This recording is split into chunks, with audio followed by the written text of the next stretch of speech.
성부와 성자와 성령의 이름으로 말씀드립니다. 하나님의 은혜가 충만하시길 축원합니다. 우리 옆 사람들에게 인사합시다. 당신은 큰 믿음의 사람이십니다. 시작.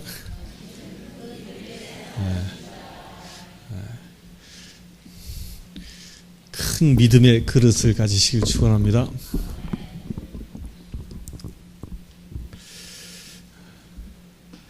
여러분들 간절함이 있습니까? 간절함, 내 안에 난 이것만큼은 꼭 이루어져야 돼, 이런 간절함이 있습니까? 그 간절함이 있으면 그 간절함을 여러분들은 어떻게 표현을 하지요? 어떻게 표현합니까? 간절함을 이루기 위해서 병이 들었다, 병 고침에 대한 간절함이 있으면 어디 가요? 병원 가잖아요. 병원 가서 의사의 처방을 받고 치료받습니다. 내가 가지고 있는 간절함이 어떤 거냐에 따라 우리 사회는 그 간절함을 채워줄 수 있는 여러 가지 장치들이 있어요. 그렇죠? 그걸 잘 찾아다닙니다. 잘 찾아다녀요. 사회가 발달하면 발달할수록 우리의 필요를 채워주는 부분들이 아주 잘 형성되어져 있어요. 그런 것이 뭐예요? 선진국이라 그러죠. 선진국이. 그렇게 우리의 필요를, 나의 간절함을 채워주는 것이 사회의 기반 여건들로 잘 해결되다 보니까 거꾸로 어떤 일이 우리 안에서 생겨나냐면 믿음의 행보를 잃어버리기 시작하는 거예요. 믿음의 행보를 잃어버립니다.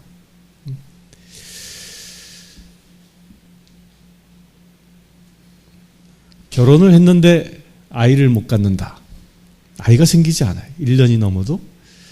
그러면 대부분의 현대 젊은 부부들은 다 어떻게 하죠? 산부인과 처방을 받습니다. 산부인과 처방을 받아서 산부인과에 가서 원인이 뭔지 살피고, 그리고 뭐요? 정 안 되면 인공수정 하잖아요. 인공수정해서 잉태케 합니다. 거기서 해결을 해요. 거기서 해결을 해요. 그런데 성경에서 보니까, 성경에서는 임신 못하는 여인이 어떻게 해결을 하죠? 한나란 여인이 있었는데 이 여인이 아이를 오랫동안 갖지 못하자 어떻게 합니까? 하나님 전에 오잖아요. 하나님 전에. 하나님 전 앞에 와서 기도합니다. 기도하니까 하나님께서 그에게 수태케 하셨죠. 그때는 산부인과가 없었던 시대예요. 산부인과가 없던 시대니까 오직 하나님만이 답이었던 거예요. 하나님만이. 그러니까 자연스럽게 하나님 앞에 온다는 거예요. 거꾸로 얘기하면 우리가 사는 시대가 발달하면 발달할수록 하나님 앞에 나오려고 하기보다는 세상이 주는 그런 온갖 혜택에 더 의지하는 게 우리 안에 나도 모르게 생깁니다. 나도 모르게. 그렇죠? 나도 모르게 생기는 거예요. 근데 그게 잘못된 거냐? 그렇진 않아요. 크게 보면 그것도 하나님이 허락하신 거니까.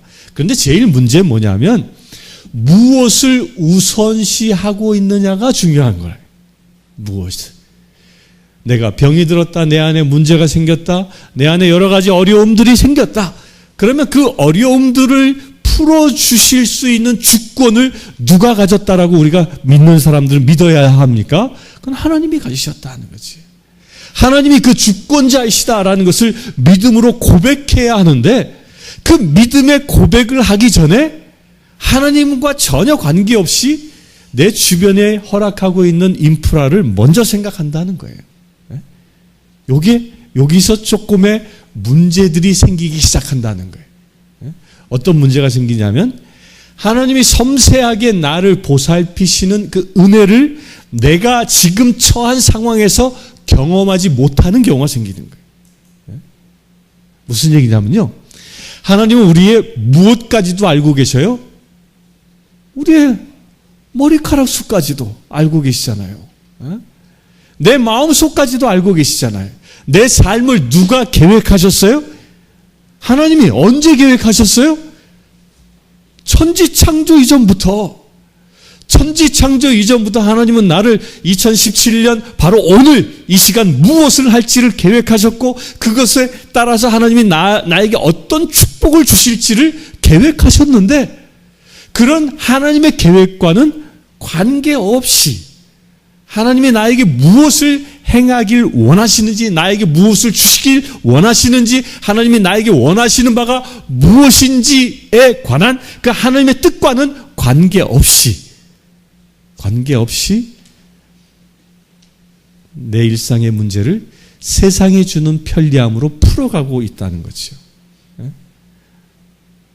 그러면서 어떤 현상이 생기냐면 믿음이 점점 멀어지기 시작하는 거예요. 유럽이 지금은 신앙을 잃어버린 대륙이 되어버렸습니다. 지금 세계 선교단체에서는 유럽 땅을 뭐라고 얘기하냐면 선교지라고 얘기해요. 이제는. 왜 그런지 아세요?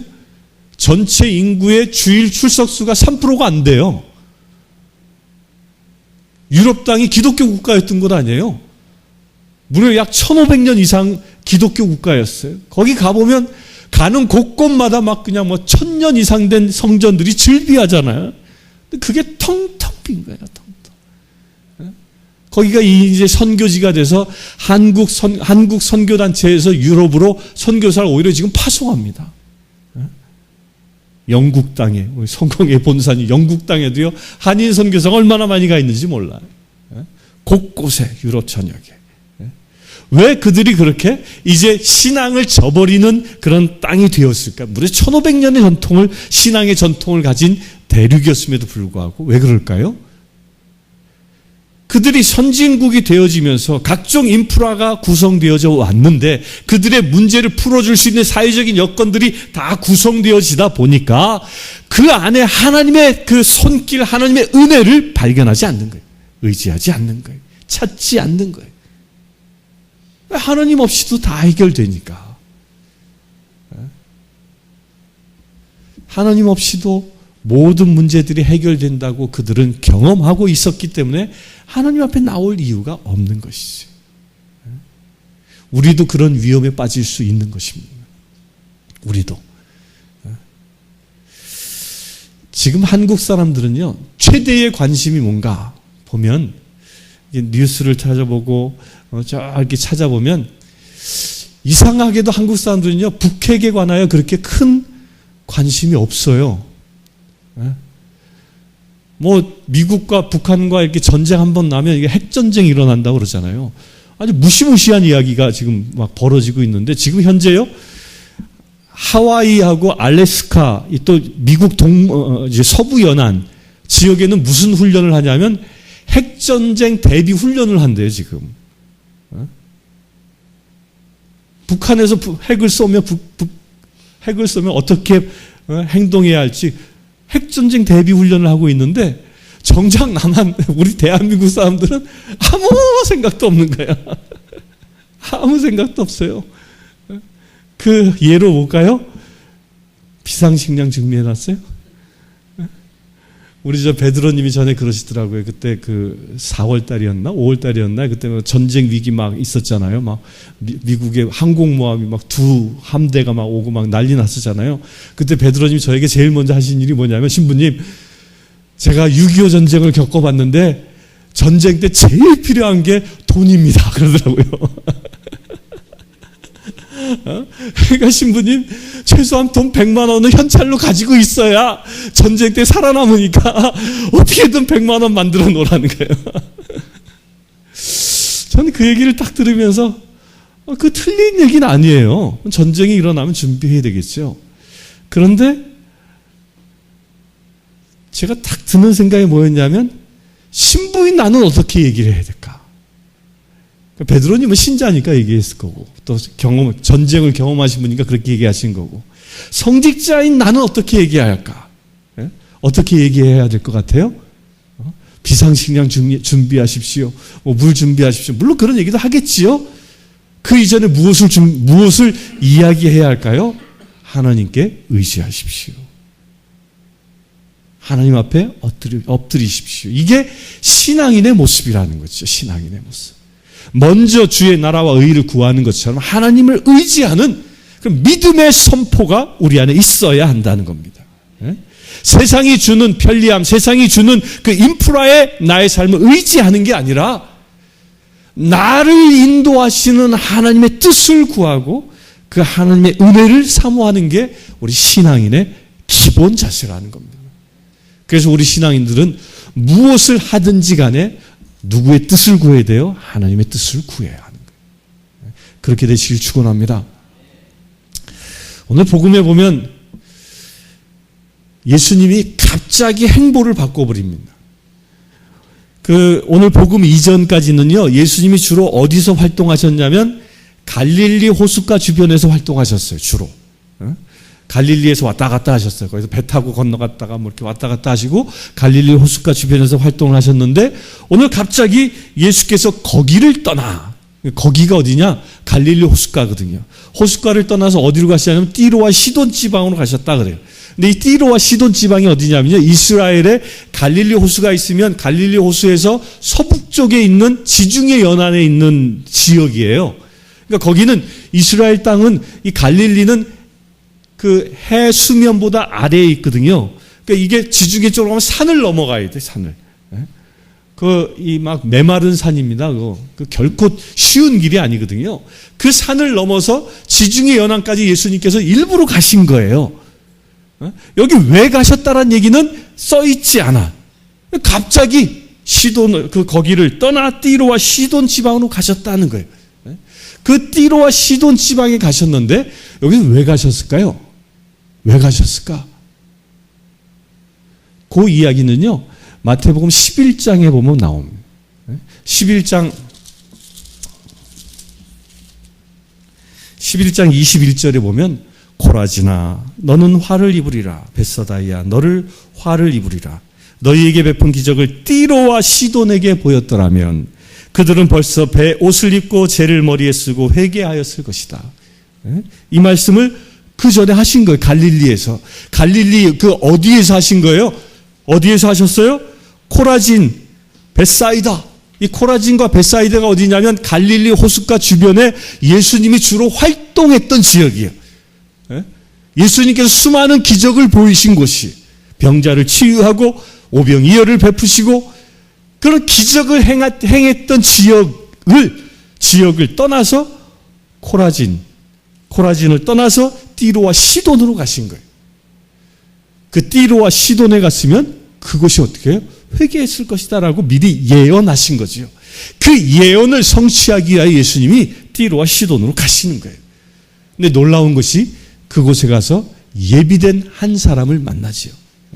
예비된 한 사람이 누굽니까? 가나안 여인이라 그래요. 가나안 여인. 이 마르코 복음에 보면 시로페니키아 여인이라 그래요. 그러니까 시로페니키아 지역에서 이주해온, 아마 시집 온 사람인 것 같아요. 이방인 중에 이방인이에요. 그러니까 시로페니키아 여인이라는 것은 헬라인이에요. 헬라인. 이방인 중에 이방인이에요. 그 이방인 중에 이방인인 이 여인이 자기의 문제가 생겼을 때 이 여인은 이방인임에도 불구하고 누구를 보고 있느냐를 이 본문에서 이야기하고 있는 겁니다. 이 본문에서. 이스라엘 백성들은 하나님의 백성들이에요. 하나님의 자녀예요. 그들의 그들은 이미 그들의 다윗 자손 가운데 메시아인 예수가 오리라는 것을 알고 있었어요. 그분이 직접 예수가 이 땅에 오셔서 갈릴리에서 수많은 기적을 베푸셨고 수많은 말씀을 선포하셔서 당신이 이제 예언된 메시아임을 보여주셨어요. 그러나 그들은 어떻게 했습니까? 예수를 배척합니다. 예수를 배척해요. 그런데 거꾸로 예수님이 이방 땅에 가니까 이 시로페니키아 가나안 여인은 그 예수를 반기기 시작한다는 겁니다. 이 가나안 여인은 어떤 여인이에요? 헬라인 중에 헬라인이라고 얘기했는데요. 헬라인은 다신교를 섬겼던 사람이에요. 온갖 우상을, 바알과 아세라나 이런 온갖 우상을 다 섬겼던 사람이에요. 이 우상을 섬겼던 이 가나안 여인, 이 여인이 예수를 처음부터 알진 못했을 겁니다. 처음부터 알지 못했기 때문에 자기 딸이 귀신 들렸을 때 이 여인은 어떻게 했을까요? 우리 조상들 보면 압니다. 우리 조상들이 이 귀신 들린 자식이나 식구들이 생기면 어떻게 했어요? 어떻게 했죠? 무당 불렀잖아, 무당. 무당 불러가지고 그냥 두드리고 막 밤새 그러고 그냥 귀신 쫓는다 그러고 그 안 되면 뭐 신내림 받고 그래서 무당 만들고 그랬잖아요. 이 가나안 여인도 그렇게 했을 겁니다. 그가 이방 여인이었으니까. 그때 당시 신전에 가서 제물을 드려서 자기의 문제를 해결받으려고 온갖 비방은 다 썼을 것입니다. 그런데 아무리 우상 앞에, 아무리 타신 앞에, 자기가 섬겼던 그 종교 앞에 자기의 문제를 내려놓아도 해결받지 못한 것이죠. 그런 여인에게 예수라는 소식이 들려온 것입니다.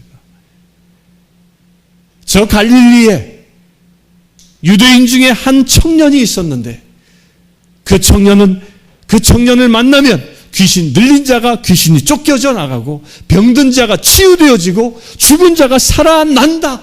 이 소문을 이 가나안 여인이 들었던 것이죠. 띠로와 시돈 지방을 여행하신 이 사건, 예수님이 여행을 하셨는데 그 여행한 그 긴 여정의 가운데 어떤 얘기도 성경은 기록하지 않고요. 오직 이 가나안 여인 이야기만 기록하고 있어요. 요 이야기만 해놓고 또 다시 돌아옵니다.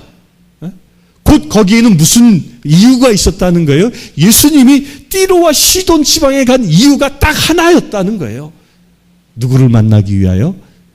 자신을 간절히 찾고 기다리고 있는, 소문을 들어 기다리고 있는 이 여인을 만나기 위하여 예수님은 가셨다는 겁니다. 그것을 우리가 어떻게 알 수 있습니까? 예수님은 하나님이시죠. 그러니까 이 가나안 띠로와 시돈 땅에 당신을 애타게 찾고 기다리는 여인이 있다는 걸 아셨을 겁니다. 왜? 예수님은 모르시는 것이 없으신 분이시니까 분명히 아신 거죠. 가셨습니다. 근데 놀랍게도 이 가나안 여인이 예수님이 아신 것처럼 이 가나안 여인도 예수를 알고 있었어요. 어떻게까지 알고 있었어요? 그 가나안 여인이 예수를 어떻게 부릅니까? 다윗의 자손이시여. 이 다윗의 자손이시여라고 부른다라는 건 뭘 얘기하냐면 이 예수라는 청년이 이스라엘 백성들에게 예언되어진, 성경에서 예언되어진 메시아이다라는 믿음의 확신을 누가 갖고 있었던 거예요? 이 가나안 여인이 갖고 있었던 거예요. 그는 비록 이방 여인이었지만 새 임금, 새 왕이 이 땅에 오신다라는 이 사실을 이는 알고 있었던 것이죠. 그래서 어떻게 해요? 예수님을 간절히 부릅니다. 이때 예수님이 아주 엉뚱한 반응을 합니다. 이 여인이 얼마나 간절했으면 이 성경에 보면요, 가나안 여인 하나가 나서서 큰 소리로 다윗의 자손이시여라고 외쳤다 그래요. 이 여자가 큰 소리로 외치는 소리하고요, 남자가 큰 소리로 외치는 소리가 좀 달라요. 큰 소리로 여자가 외치면 어떤 소리가 날까요? 어떤 소리가 나요? 이 산에 가서요, 야호 옛날에 했잖아요. 요즘들은 뭐 동물들 놀랜다고 안 하지만 야호 하잖아요. 야호 하고 하잖아요. 남자들의 소리는 어때요? 중저음의 소리로 웅장한 소리를 냅니다. 근데 여자들은 어떤 소리를 해요? 야호! 그냥 높은 음의 소리로 그냥 쫙 지르잖아요. 막. 이게 여자의 소리예요. 이 가나안 여인이 바로 그 소리를 낸 거예요. 막. 자기가 낼 수 있는 최대의 소리를 내지르고 있는 거죠. 왜 그것이 가능해질까요? 이 사람이요, 예나 지금이나 소리 지른다라는 것은 자기의 간절함의 크기와 소리의 크기는 비례하는 거예요. 간절함이 크면 클수록 자기 소리의 크기는 커지는 거죠. 물에 빠져 죽을 때 살려주세요 그러고 죽는 사람이냐 말이에요. 절대 그러지 않죠. 그냥 있는 소리 다 질러댑니다. 막 살려주세요. 막. 그렇죠? 우리 사랑하는 성도님들, 여러분들은 그렇게 소리 질러 본 적 있습니까? 없다면 간절함이 없었거나 예수님 없이도 뭐 잘 사는데 뭐 내가 소리 지를 이유가 뭐 있노 뭐. 아니면 예수를 부를 수 있는 용기가 없거나, 용기가 없다면 용기를 가지시길 축원합니다. 소리 질러야 돼, 소리 질러야 돼. 이게 누구지? 이거 한 사람이 누구지 이게? 이거 한 사람 누구지? 싸이? 걔가 여기서 이걸 따가지고 공연할 때마다 소리 질러! 그러더라고, 그냥. 사람들한테. 막 젊은 애들이 미치도록 소리를 질러요, 막. 자기 스트레스를 풀기 위해서 소리 지르는 게 아니라 나의 간절함을 주님께 드리기 위하여 소리 지를 수 있어야 합니다. 그런 간절함으로 주님을 찾으시길 축원합니다. 그렇게 간절히 주님을 찾는 이 가나안 여인에게 예수님의 반응이요, 기존에 있었던 예수님의 반응과 전혀 다른 반응을 합니다. 기존에 예수님이 어떻게 했습니까? 병자들 만나면 측은히 여겨서, 이런 표현들을 많이 써요. 그렇잖아요. 측은히 여겨서, 또 뭐 문둥병자가 가서 다윗의 자손이시여 우리를 고쳐주세요. 그러니까 그래 알았다 가라. 제사장에 가서 네 몸을 보여라. 이렇게 측은히 보여서 다 고쳐주시잖아요. 그에 대하여 어떤 그 제지도, 어떤 요구도 하지 않으셨어요. 그런데 이 가나안 여인에게는 아주 이상한 이야기를 합니다. 어떤 얘기를 해요? 나는 길 잃은 양과 같은 이스라엘 백성만 찾아 돌보라고 해서 왔다. 이상하잖아요. 당신 스스로 띠로와 시돈에 가놓고 거기 왜 가셨어요? 놀러 간 것도 아니잖아요. 지중해에 가서 해수욕하기 위해서 가신 것도 아니에요. 거기까지 가셔놓고 이 가나안 여인에게는 엉뚱한 대답을 하고 있는 겁니다. 예수님이 참 희한하지 않습니까? 어떻게 보면 예수와 가나안 여인이 좀 바뀐 것 같아. 바뀐 것 같아요. 그때 가나안 여인 하는 놀라운 이야기. 뭐라고 얘기합니까? 주님 저를 도와주십시오 라고 고백합니다. 그러니까 또 예수님이 어떻게 해요? 보통 예수님은 여기까지 얘기하면 그래 알았다. 하열병 앓는 여인이 아무 소리 안 하고 그 여인은 그냥 옷자락이라도 만지면 내 병이 나으리라 라는 믿음을 가지고 만지니까 예수님이 자기에게 기운이 빠져나간 것을 아시고 돌아보며 누구냐? 그러니까 접니다. 그러니까 내 믿음이 너를 낫게 했다. 그건 그냥 나았잖아요. 별 얘기 안 했잖아요. 그런데 이 가나안 여인에게는 뭐라고 얘기해요?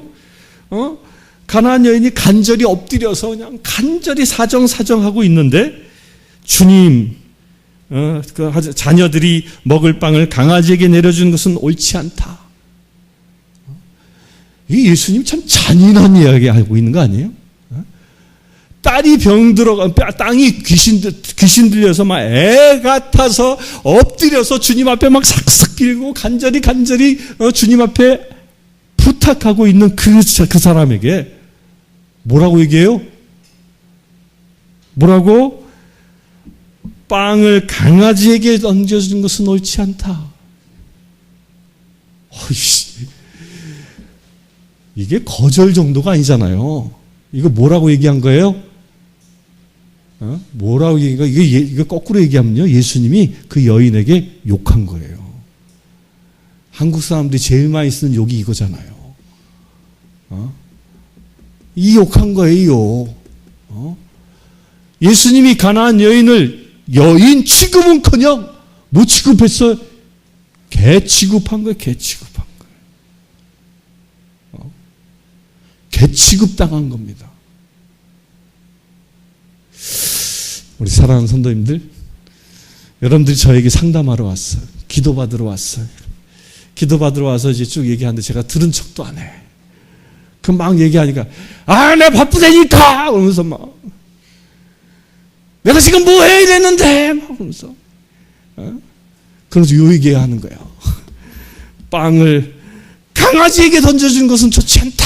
그러고 그런 얘기를 하고 있다면 여러분들은 마음은 어떻겠습니까? 어떨까요? 여기 계신 분들은 모두가 다 가나안 여인처럼 반응할 줄 믿습니다. 간혹 그런 사람이 있어요. 그런 얘기하면 간혹 어떤 분들은 뭐라고 얘기해? 내가 나올 교회가 여기밖에 없냐? 그러고 그냥 내가 당신이 신부야. 뭐. 그러지 않겠어요? 그런 모욕을 줬으니 이 모욕당하는 거 이게 견디기가 쉽지 않은 거예요. 모욕을 받았으니 문제 해결이 아니라 모욕을 당하고 있는 거예요. 모욕을. 그런 모욕을 당하고 있는 가나안 여인. 그 모욕을 당하였음에도 불구하고 이 여인은 어떻게 하죠? 그 모욕을 감내합니다. 그리고 스스로 자기가 강아지가 되어버립니다. 예수님이 날 강아지라고 그랬어? 그래, 나 강아지야. 예수님이 날 강아지라고 하셨으니 나는 강아지지. 그러면서 스스로 강아지 된 표현을 합니다. 뭐라고요? 주님, 그렇긴 합니다만 강아지도 주인의 상에서 떨어지는 부스러기를 주워 먹지 않습니까? 당신이 날 강아지라고 그래? 나 강아지야. 그런데 상에서 떨어지는 부스러기를 주워 먹는다. 사랑하는 성도님들, 여러분들을 누군가가 이렇게 개취급한다고 개취급하고 있는데 그 개취급당하고 있는 그 현장에서 그 모욕감에서 상대가 원하는 것처럼 스스로 자기를 낮춰본 적이 있습니까? 이 가나안 여인의 위대함이 여기 있습니다. 예수님 앞이기에 자기를 그렇게 낮춘다는 거예요. 낮추시길 축원합니다. 이렇게 낮춘 여인의 믿음, 이 믿음을 주님이 칭찬하십니다. 여기서 예수님이요, 자기 스스로 강아지라고 낮춘 여인의 그 고백을 듣고요, 예수님이 깜짝 놀랍니다. 이렇게까지 반응할지 미처 몰랐다는 듯이. 그 예수님이 어떻게 반응해요? 우리 공동번역에는 그냥 여인아라고 해서 다음에 이렇게 느낌표 하나 딱 붙여놨는데, 이게 헬라어 버전 원역에 보면요, 그 앞에 우라는 말을 붙여놨어요. 우라는 말을. 이 W 모양이잖아요. W, 우라는. 이 말은 뭐냐? 감탄사예요, 감탄사.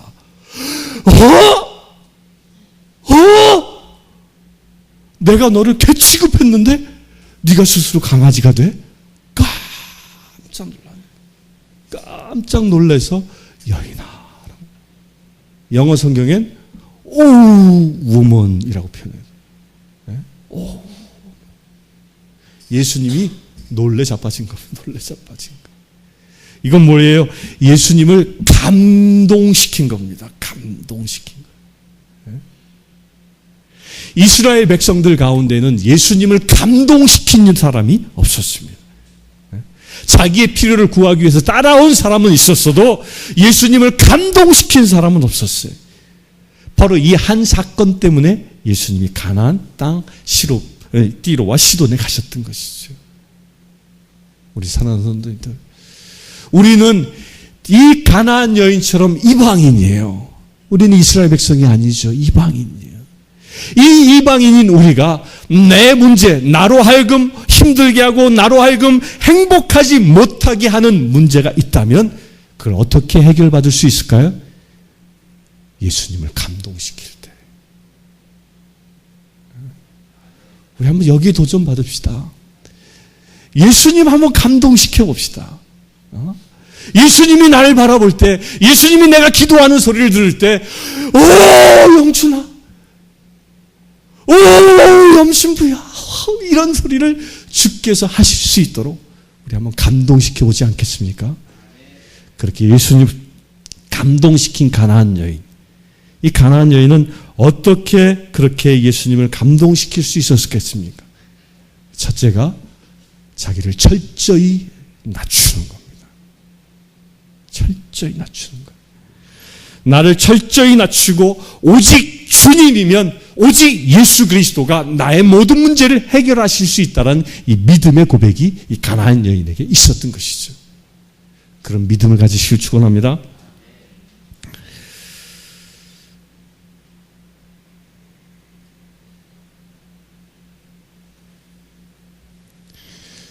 그리고 두 번째로 가나안 여인은 예수 그리스도에게 온전히 의지하는, 예수님 한 분이면 충분합니다라는 이 고백을 이 행보를 통하여 보여주고 있는 겁니다.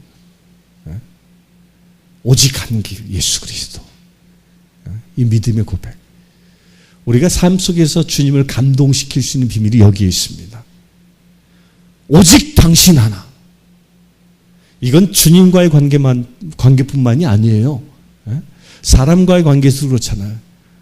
당신, 오직 당신 하나. 그 한 사람에게 올인할 때 감동을 받지 않습니까?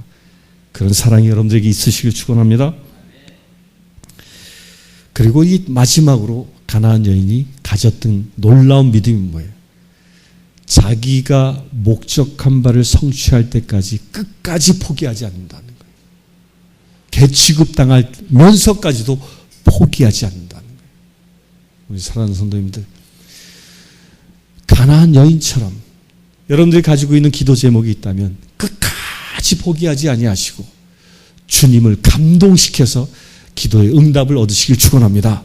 그렇게 기도의 응답을 얻을 때 여러분들 가운데 주의 놀라운 은혜가 날마다 이루어질 줄 믿습니다. 성부와 성자와 성령의 이름으로 말씀드렸습니다.